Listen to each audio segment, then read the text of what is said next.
Today we are honored to welcome Dr. William Moyle to the show today. How you doing, man? I'm doing great. How about yourself? Doing awesome, thank you.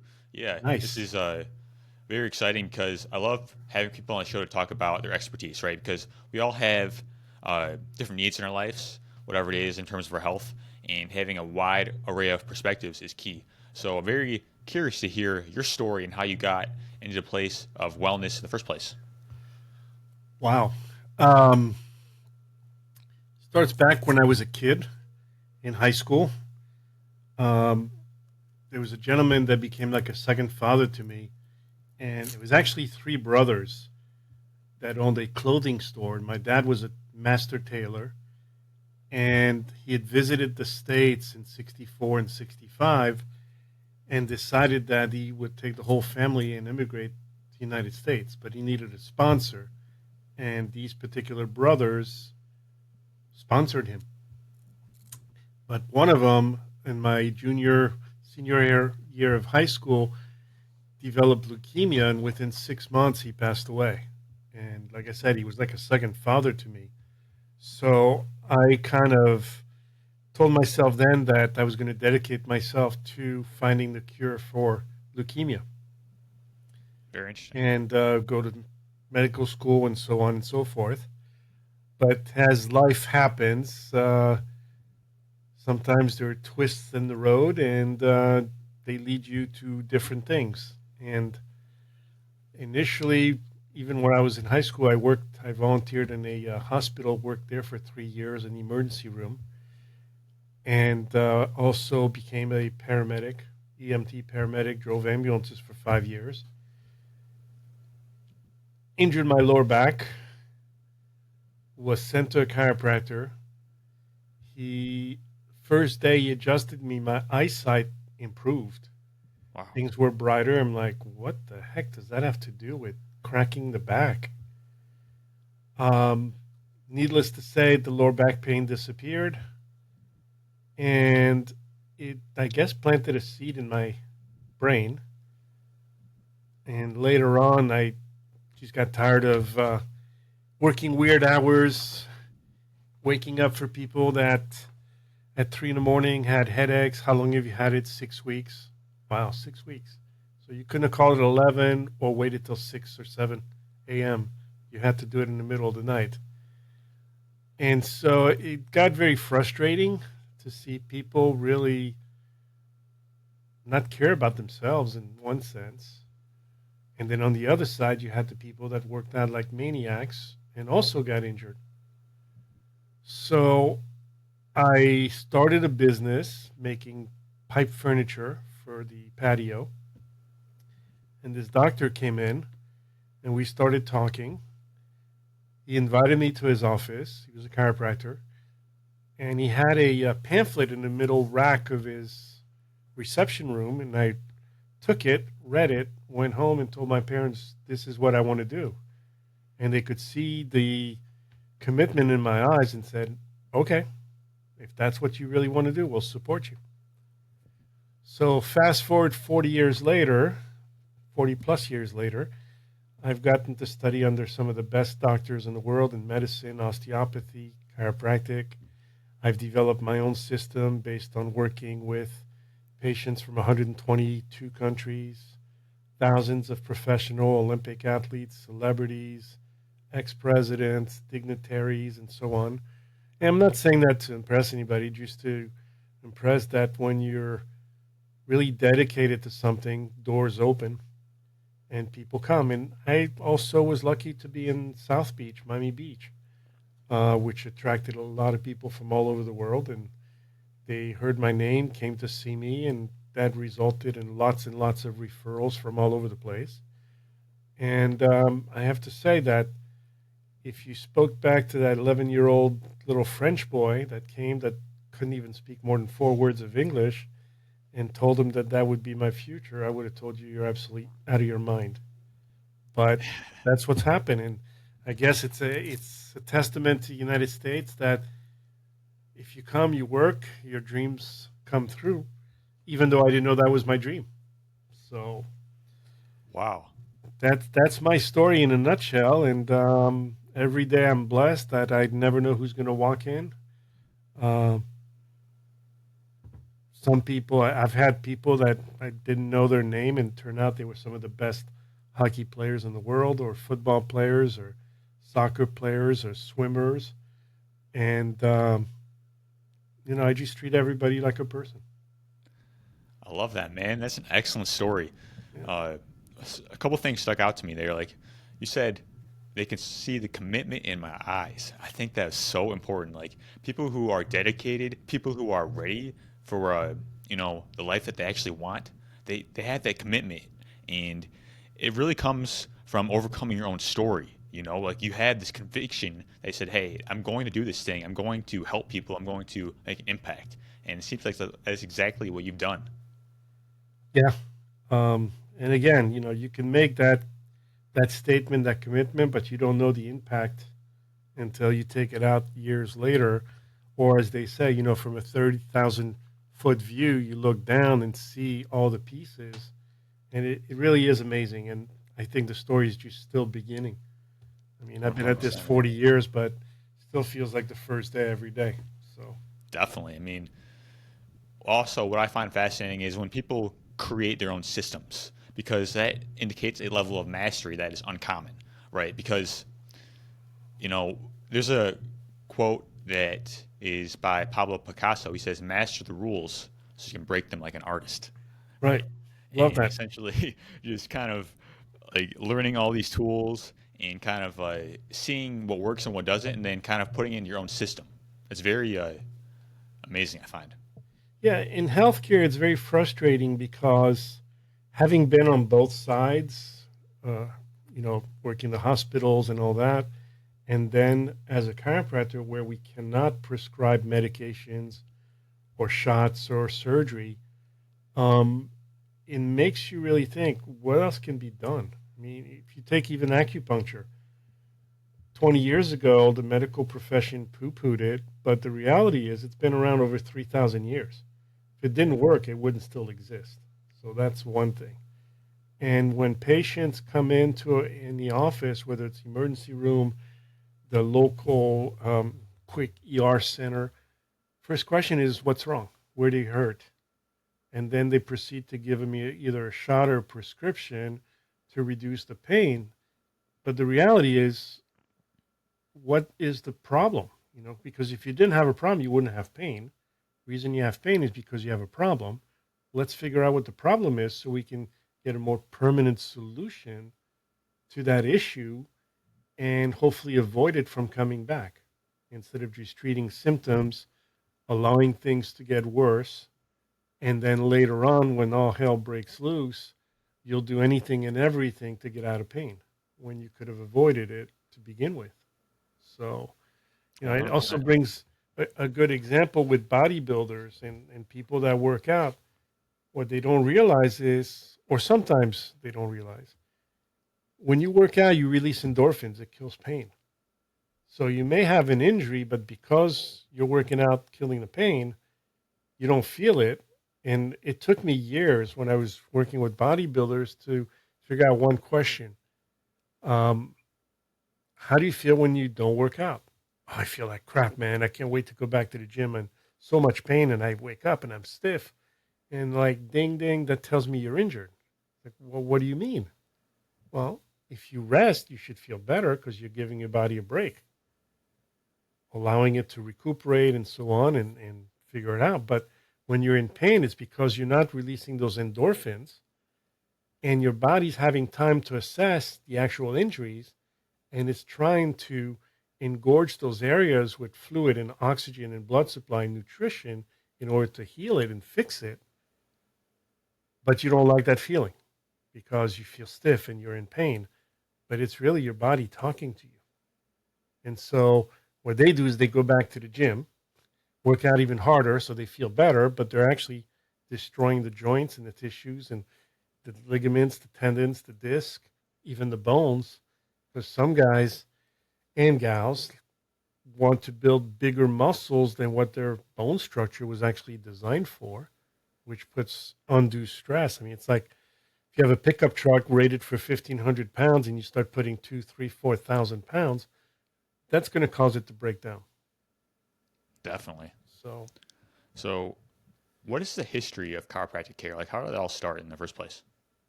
started in Davenport, Iowa, September 18th, 1895 was the day that's given credit. There was a doctor, D.D. Palmer, who was a magnetic healer, and he had also studied spines and anatomy. And for years, there was a janitor named Harvey Lillard who worked in that building who was deaf.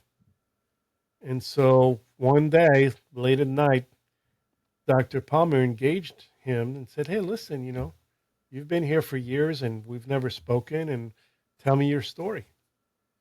And Harvey proceeded to tell him that one day he was bending over, he heard a pop in the back of his neck, and within a couple of days lost his hearing.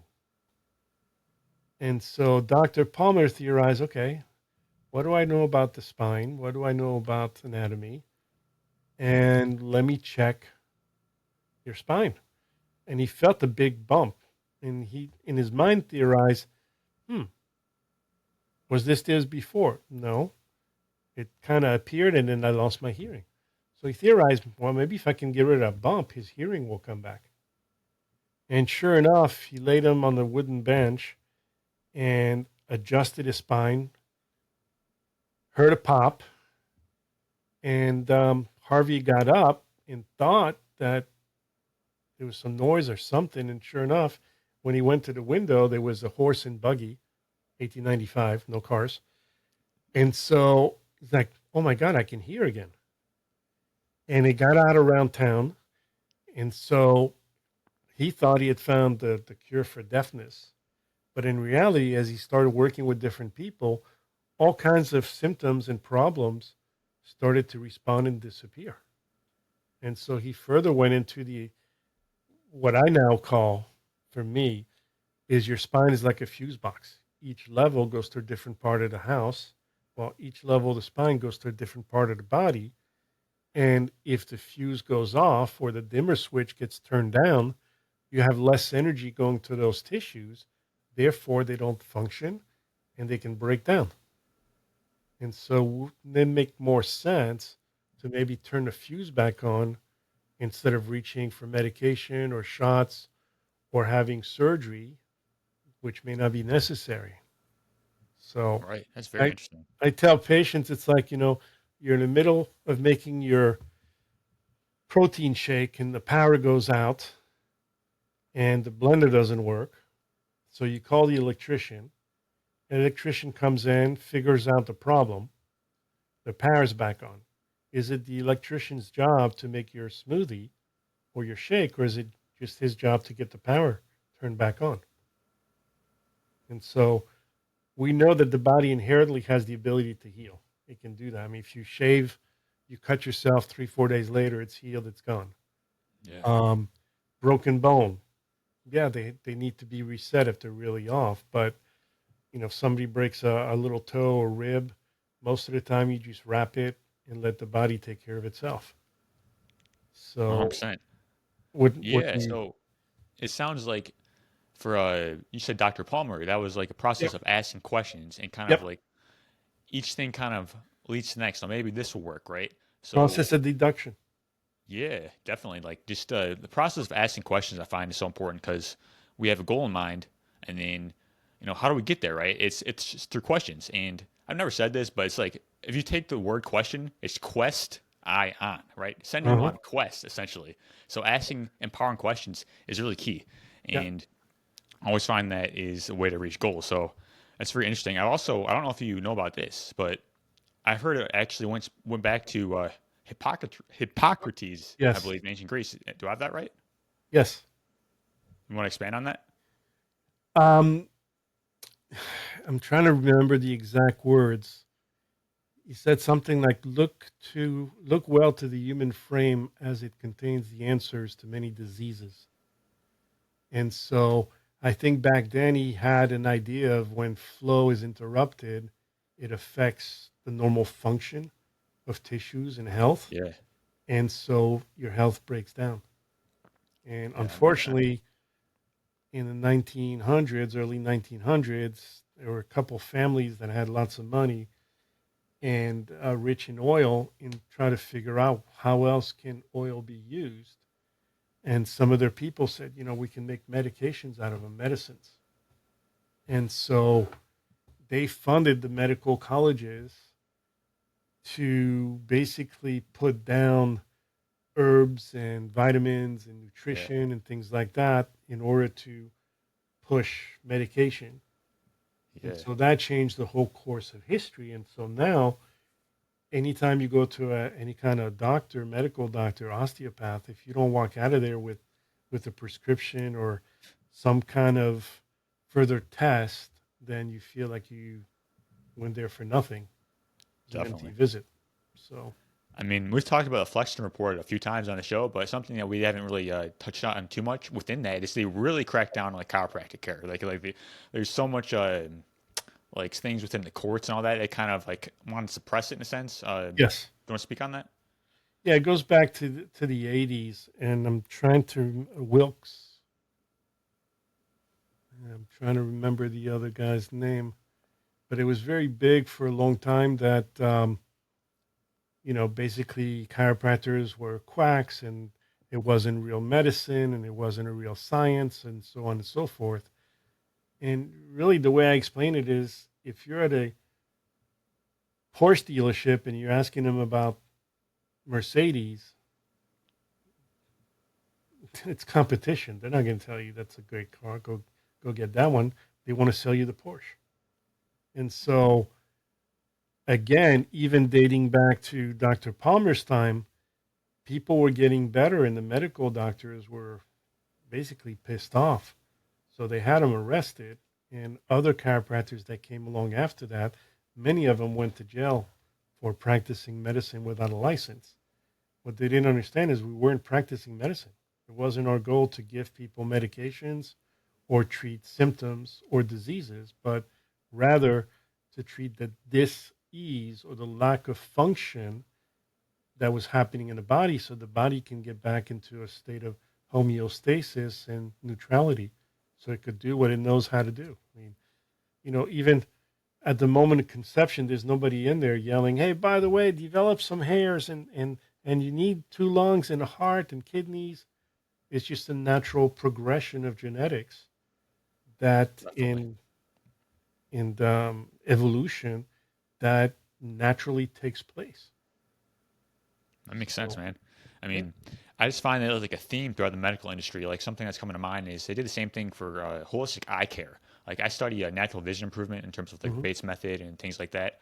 I've actually seen great results myself. But it's the whole ophthalmology field spent so much money on suppressing it. It's just a theme that we see constantly within the medical field, and it has to stop. Like it's total nonsense. And I mean, I feel like things are changing. Certain platforms like this, and the words are getting out, so people like they kind of know. Like they can suppress it all they want to, but the truth still exists, whether they like it or not. Sure, sure. And even talking about the eyes, what controls the eyes are the muscles above and below it. And so if those muscles get weak, the eyeball changes shape and your vision changes. But if you do eye exercises, you can bring your vision back. Yeah, So, and that applies really for anything. Instead of Botox in the face, if you do facial exercises, things like that, you can bring the tension back. And the the biggest thing as people get older is flexibility, muscle tone, and hydration. Because 100%. I mean, the body is designed to heal itself. We just have to give it an opportunity and get out of the way. yeah, it basically has several functions: survival, protection, heal itself, and reproduce. Exactly. So, and that's part of evolution. Yeah. So when you see patients, what type of results do you see? Like, what are people coming in for, and like, how do they benefit from chiropractic care in their own lives? Um, I mean, obviously, chiropractic's been unfortunately billed as the back and neck pain profession, but the reality is when people really investigate and come in, They find out, especially with my background's functional biomechanics and sports injuries. So I pretty much take care of head to toe, whether it's foot pain, plantar fasciitis, ankle problems, knee problems, hip problems, low back, obviously, ribs, breathing, shoulders, neck problems. And in the last 20 years, I've kind of switched the office around to start to work with people that have been diagnosed with bulging or herniated disc or spinal stenosis or chronic sciatica who do not want to have surgery using a system called non-surgical spinal decompression. Hmm. And so initially when I went to school, we were told when you have a herniated disc, it's two solutions. One is surgery. The other is that eventually the disc will break down and the bones will start to fuse together. And in 2005, 2006, I read a paper by three top neurologists that was written in 2002 that said one line out of the whole thing that really struck me was that the disc itself contains a significant mechanism for self repair. And that hit me like a ton of bricks. It's like, oh my God, discs are made of cells. Of course, cells can heal. It just, you have to change the approach because the discs are constantly under pressure. So what we have to do is get them out of that pressure so that the disc can start to come back and, you know, basically it's a like a sponge. If you compress the sponge, Yeah. it gets thinner. If you let it go, it rebounds. And when the disc is well hydrated and healthy, it does that. And we call that a disc pump mechanism. When the disc gets injured, that mechanism breaks down.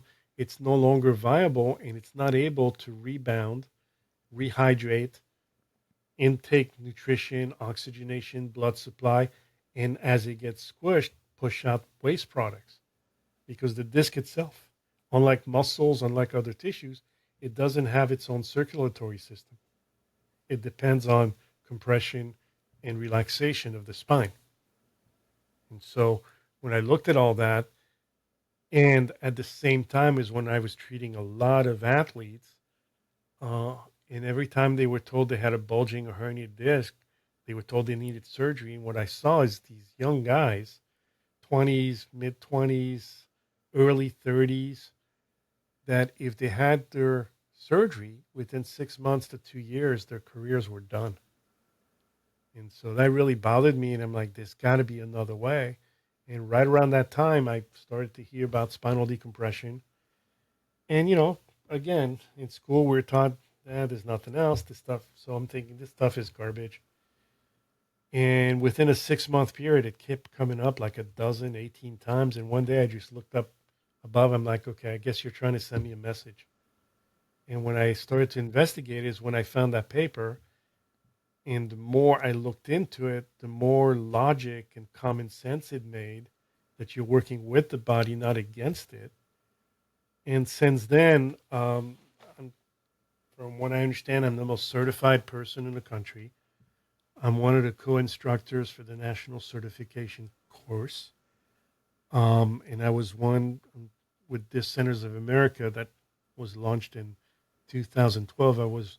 And I still am one of the original three offices. And now we have over 250 in Wow. 46 or 47 states now. So it's pretty cool. Definitely. That's awesome, man. I mean, a lot of things in there that stuck out, but I want to touch on what do you believe like some common causes of pain are in people? Like, there's so many different types of pain, and it's like from lifestyle factors. Like, why are so many people have back pain problems? Well, a lot of it is, muscle tone. There's something called joint dysfunction, which is part of the joint complex.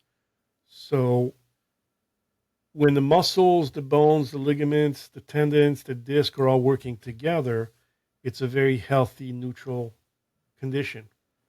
When a muscle gets weak or overstressed, has a tendency to contract. Therefore, it pulls, let's say the vertebra was at center, it would pull it either to the right or left, depending on which muscle group is contracted. As a result, there's a slight misalignment. So when that mis when that misalignment continues, it creates a perpetual reflex, which can create inflammation, irritation, irritate the nerves, and then you start to have symptoms.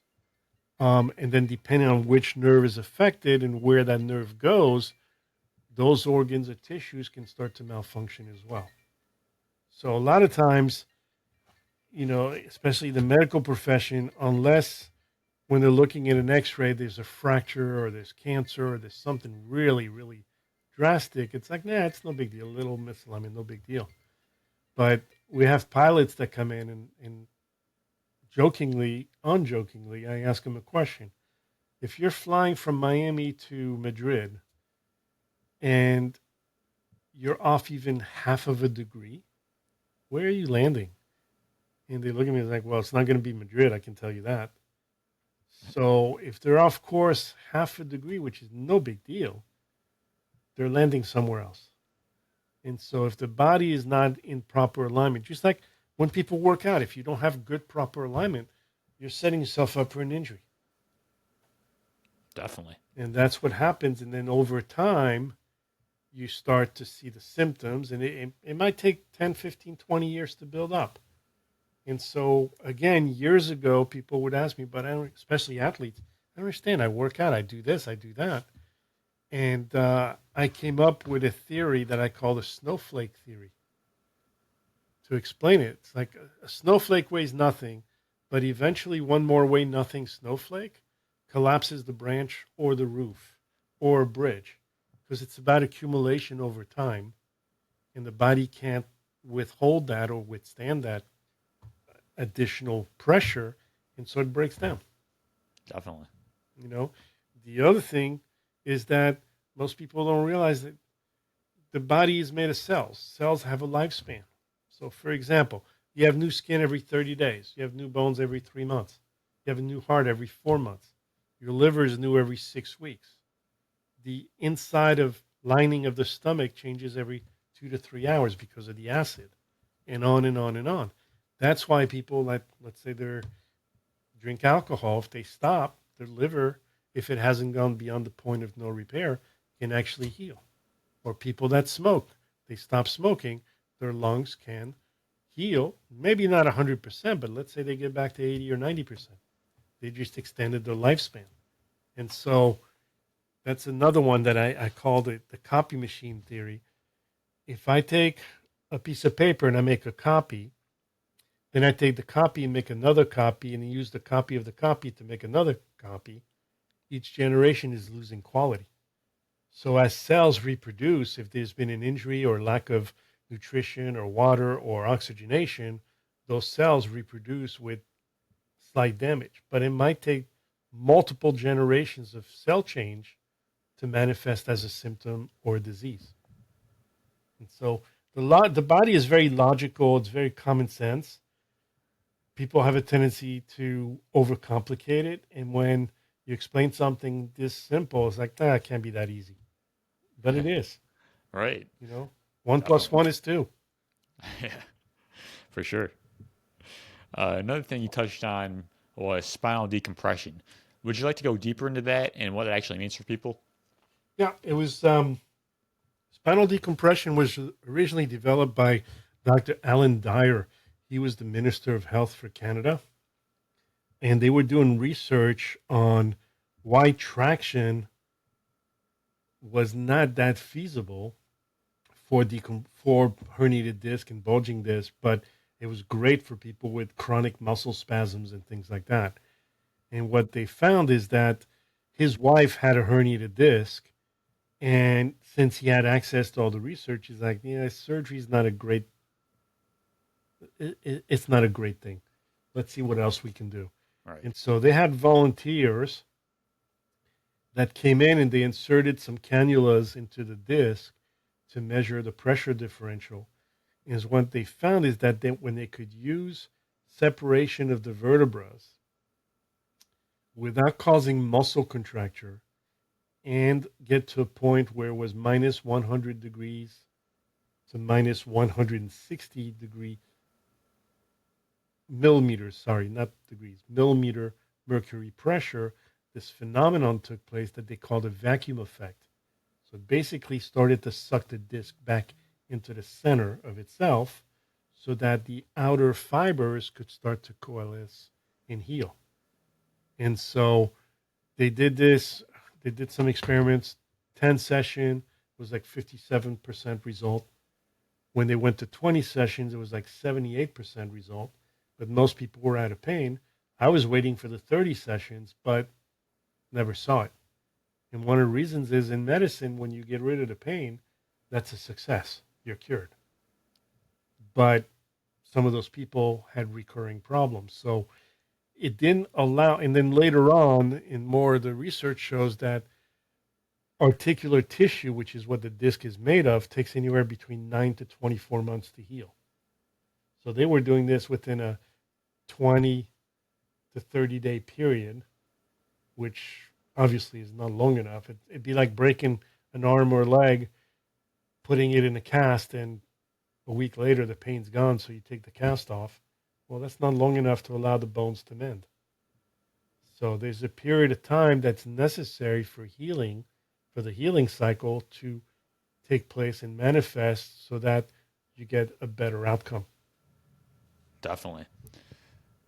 How does the spine become so compressed? Like, from my understanding, like weight training, as good as it is and highly recommend it, but it's super compressive for the joints and the body. So, is it important to have like a balance between like compression and decompression activities? Yeah, definitely. And a lot of people that work out also don't stretch. So they stay Right. contracted. They don't drink enough water. So that dehydrates the system. You just compressed it, push the water up, but then you don't drink enough to get it back in there. Um, and also gravity and posture has a lot to do with it.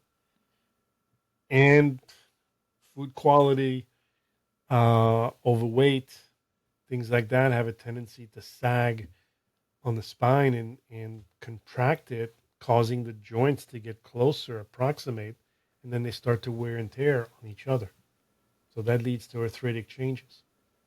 And to me, it makes more sense as we age. And having dealt with so many athletes over the years, most of them come back and say, if I knew I would feel like this at 40 or 50, I never would have lifted so much weight because it destroyed me. And so, what I espouse is that as we get older, we need to stay flexible, but we need to stay toned and get the weight off. 100%. You know? So, it sounds like stretching would be good for decompression. What are some other activities people can engage in to help decompress the spine and joints? Swimming. Swimming. Swimming is the best, yeah, because as you swim, you're stretching everything. And but on the other side of it, I've worked with Olympic swimmers who have herniated discs. So a lot of it is from that, 4, 5, 6 hours, 7 hours a day of training in the pool plus the weight. And what people forget a lot of times when you're in the water that much, the water is sucking out electrolytes out of your system. I mean, you come out, Yeah, your fingers look like a prune. So it dehydrates you. So, with everything we do, there has to be a balance.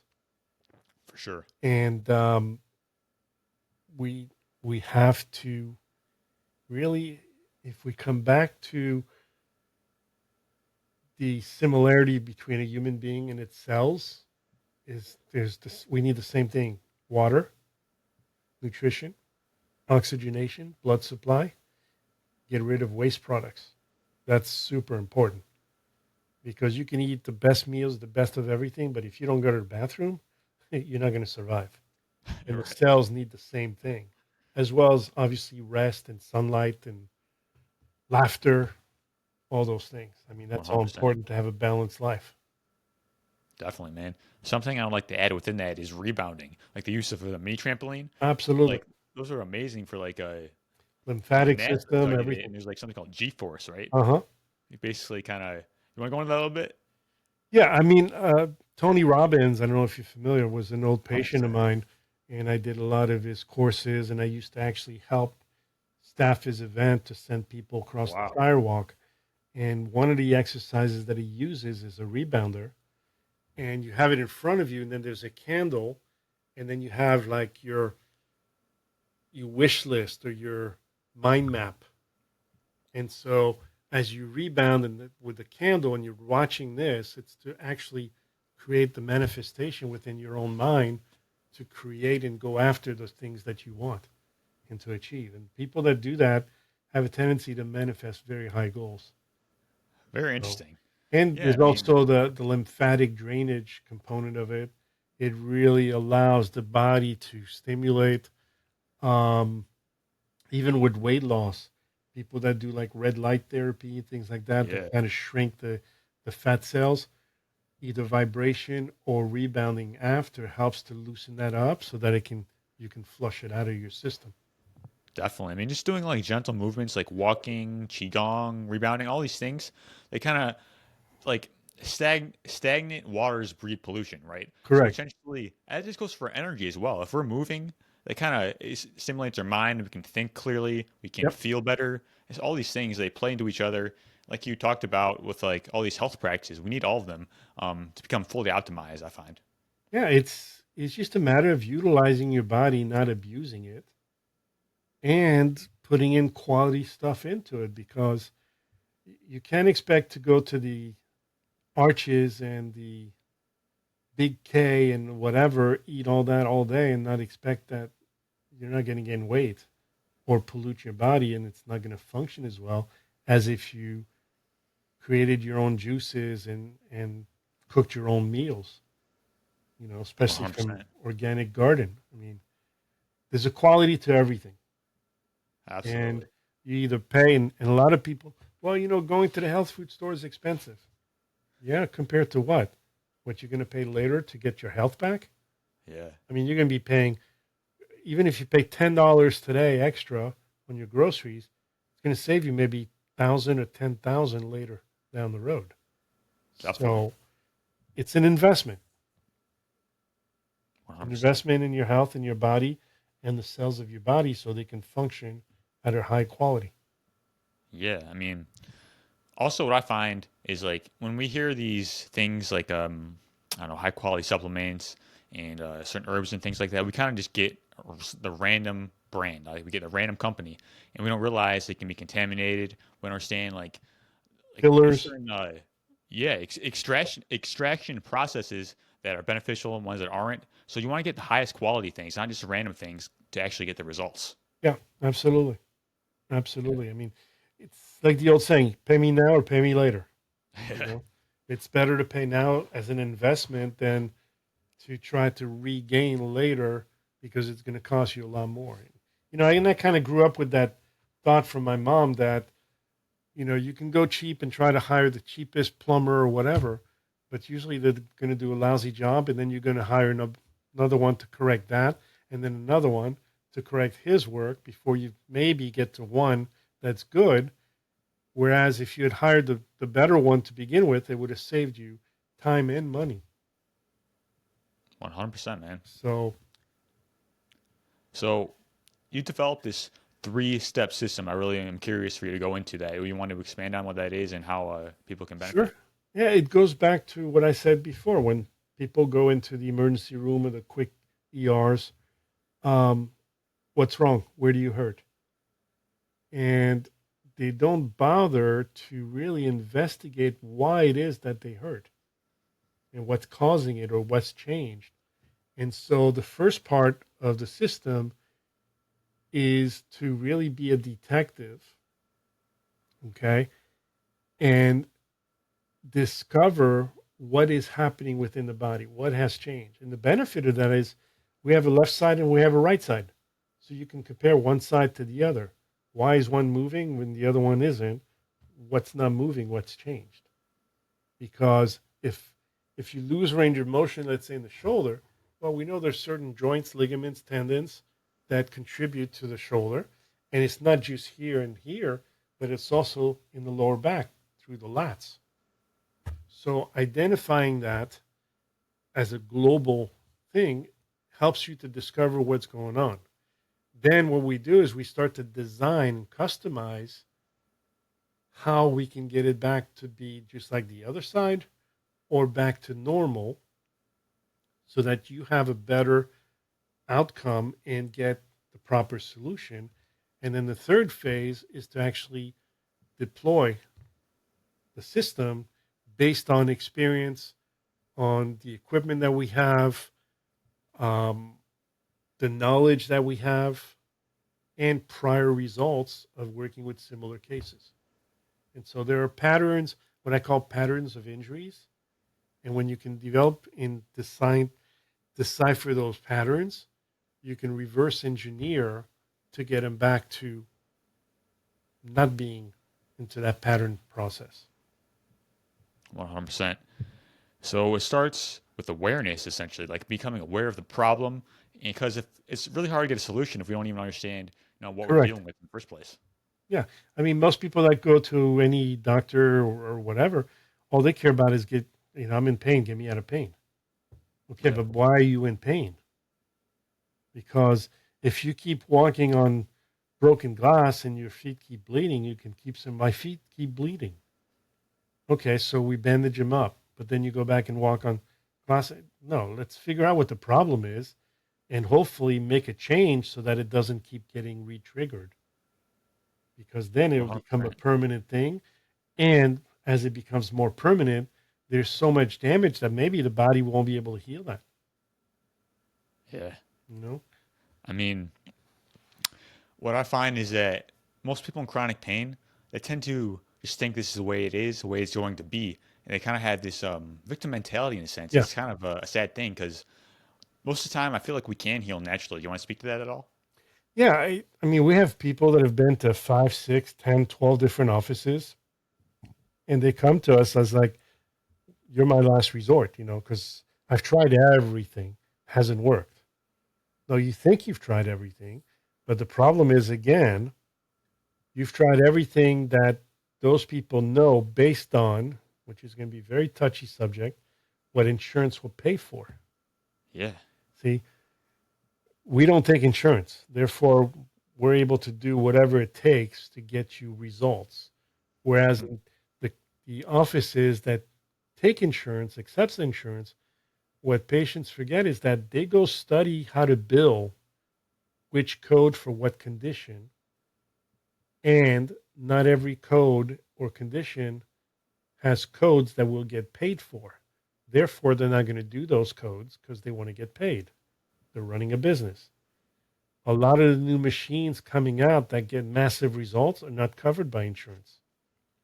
So, if it's an insurance based practice, they're not going to spend the money to not get paid back for those services, if that makes sense. Absolutely. Okay.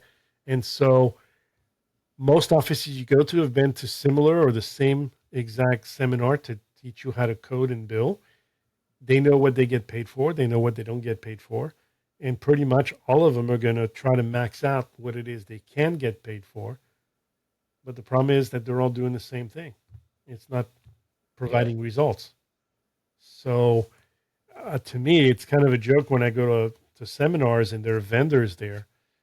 And one of the first questions, beautiful piece of equipment, it's really going to be something. First question is it covered by insurance?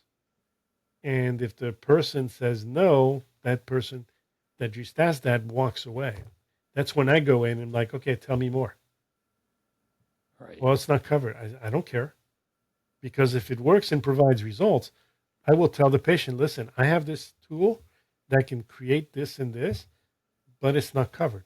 Well, in my office, it doesn't matter because we don't take insurance, but I have this tool. I think it's going to do the job that we need. And I just brought it in, and I'm just letting you know that we have it. Other offices don't. So, 100%. Yeah. Like when you're a hammer, everything looks like a nail in a sense. exactly.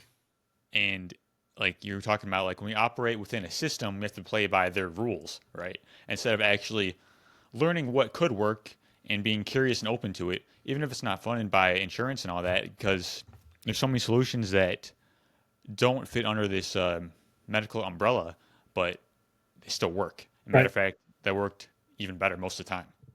Yeah. And it's a shame because a lot of, I mean, we get calls probably 4, 5, 10 calls a day. First question, do you take insurance? No, we don't. Okay, click. And they don't even, how did you find me? Why did you get referred to me? Well, I heard you get results. Okay, so keep going to the other places and you're going to run around like a crazy person looking for solutions that are not provided. And then you come in and say, I've tried everything. I've been to everybody and their mother and nothing. Nobody can help me. Okay. Yeah. It's Okay. unfortunate. Like being results oriented is key though. Like always trying to find a way, like we were talking about before, like asking empowering questions. And if what we're doing isn't working, then we obviously need to learn more or and gives ourselves permission to change the approach. Like Yeah, what I do like to say a something lot, different. 100% is like don't change the goal, change the approach. There's always a way. And even if you don't see 100% improvement, you always can see improvement. Like there's always progress to be made is what I Right. find. Yep. Absolutely. It's it's the definition of insanity. You Yeah, keep doing the same thing, expecting it to change, but it's not going to change. That's why going to all these other offices, and they mean well, but they're under that scrutiny of the insurance and getting paid. And to get paid, you need to do these codes and build this and that way, and the notes and the this and that, and then maybe we'll consider it. definitely. Versus, look, this is what you need. This is what we're going to do. Yeah, And with me, because I don't take insurance, I don't go crazy with the charges. I make it so it's reasonable, affordable, so that you can get the results finally and have somebody that's there to protect your back, so to say. yeah, That's on your side versus just, caring about how much they can bill the insurance. 100%. I mean, so when it comes to chronic pain, we talked about some things to uncover, like the awareness aspect. And so when you see patients, do you see it resolve, or is it managed, or is it a mix of both? Like, how does that It's work? yeah, it's a mix of both. Okay. Because remember too that chronic pain can also be because of foods. Yeah, they're like there's so many factors. Yes, very a lot of factors. It can also be mindset that they have Definitely. this pain mentality, and no matter what they do, it's not never going to get better. But they need Yeah. to do something. And so within the period of time that we work on them, people said, "Man, you're more like a psychologist with all the issues you listen to and deal with." And I guess in a sense, yeah, but to me, it's logic and common sense. Listen, you can't keep driving over nails and not expect to have a flat tire. Yeah, So if you don't want a flat tire, stop doing that. And definitely. the beauty of the body is that it has the ability to heal and protect itself, but there's also a limit. And sometimes I'll tell patients, look, your body's like a divorce. If you pay attention, everything works. If you don't pay attention, eventually the pressure builds up, and one or the other partner says, you know what, I've had enough. I want out. And to me, that's the same as diseases and illnesses. You've abused your body, you've pissed it off, and eventually it's like, I can't deal with this anymore. And Yeah, then, boom, you get the pain or the disease or the whatever. And it's like, but I understand, I was fine. Yeah, well, it builds up, and then it strikes. definitely. Something you talked about there is the power of the mind. And there's two sciences called psychoneuroimmunology, Yep. psychoneuroendocrinology. This literally translates to how our thoughts impact our immune system and our endocrine system, or basically how we feel. Yep. You want to get into that? Well, I mean, thoughts create chemical releases, which then have to go into the cellular structures. And it's no different than, as I've heard it say, that even the galaxy, as big as it is, when one star explodes, it affects the balance of the entire universe and galaxy. And the body is the same. If one cell malfunctions, it affects the ability for the rest of the balance of the body as well. It has to overwork to compensate for that one cell. And that's one cell. So if you have a whole structure that goes bad, your body's just into overwhelm and overwork. And so it's constantly creating. And then if you add on top of that poor food, poor thought process, those all release chemicals that affects all of that. So Absolutely. it's, Yeah. we have to be in balance, and it's not an easy task. And part of it is because we don't have a manual to the body and understand that we are in control. Yeah. I mean, I mean, you talk about this pain mindset. Something I like to bring up sometimes is the placebo effect and the nocebo effect, right? hmm The placebo effect we all know is like, it's used in studies uh, to kind of measure effectiveness against whatever treatment they're doing, whatever it is. And basically, this is how our belief in the product impacts the results. Yep. Like, because people are given like a sugar pill and they're told this thing is going to give you a result. Yeah. And because it's coming from an authority figure, they believe it and they actually get the results. There's so much research on this, Yep. and it's very interesting. What's not talked about as much is a nocebo effect. So this is when a patient is perfectly fine, but they go into a hospital with a cancer diagnosis and they're just totally paralyzed. They don't know what to do because Right. they're in this absolute fear state. It's incredible the power that we give to things and the power we have over things, but we don't unlock it. Yeah. I mean, even when you talk about everybody has cancer cells. Yeah, Okay. It's just a matter of, is your body working and keeping them under check? If your body's not working, keeping it under check, then the cancer cells manifest and grow and flourish, and that becomes a problem. But it comes back to balance again of the system. If you're 100%. very acidic, there's more chance that you're going to have bigger problems.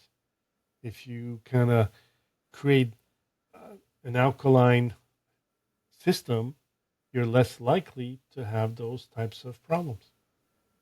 Definitely. Very interesting, man. So this has been an excellent interview. We Thank you. talked about so many different things. I talked about your incredible story and vast background, your three-step process, decompression. A lot of interesting things in here that people are going to get a ton of value out of. We just have to apply it in our own lives, right? Knowledge is not power. Knowledge applied is power and wisdom, man. So, is there anything you'd like to add, or have we covered it? No, I mean, it's people have to realize that we're not puppets. Um, just because you have pain doesn't mean you're dying. I mean, somebody could have a paper cut, think they're dying, and somebody could really literally have cancer, not even know or have pain at all. Yeah, So pain does not equate having a problem. Lack of pain doesn't mean that you don't have a problem. And that's kind of the fallacy that we grew up with. When you're in pain, go see the doctor. If you don't have pain, why would you go waste your time and money? But that's not the reality. The body is a machine made of parts. Parts can break down, but parts also, just like the cells, just like your body, just like every human, we need water, we need oxygen, we need nutrition, we need sleep, we need to go to the bathroom, we need to laugh, we need sunlight. And if we can get all those things and balance them out, go to the beach, get in the salt water. If we can balance those things out as well as our thoughts, and maybe do some affirmations of where you want to go versus where you are, you can create a better balance for your system and your body and your life. 100%, man. I love it. If people want to get connected with you and your work, where can they go? They can go to, they can contact me through my website. If they have direct questions, my number, my email, all that is on there. And it's Coral Way, CORALWAY, Disc Center. So D, like David, ISC, another CENTER.com. Awesome. Yeah, I appreciate you so much for coming on and sharing our insights with us. It's Well, been an my honor. pleasure. Thanks for having me. Definitely. All right. Awesome.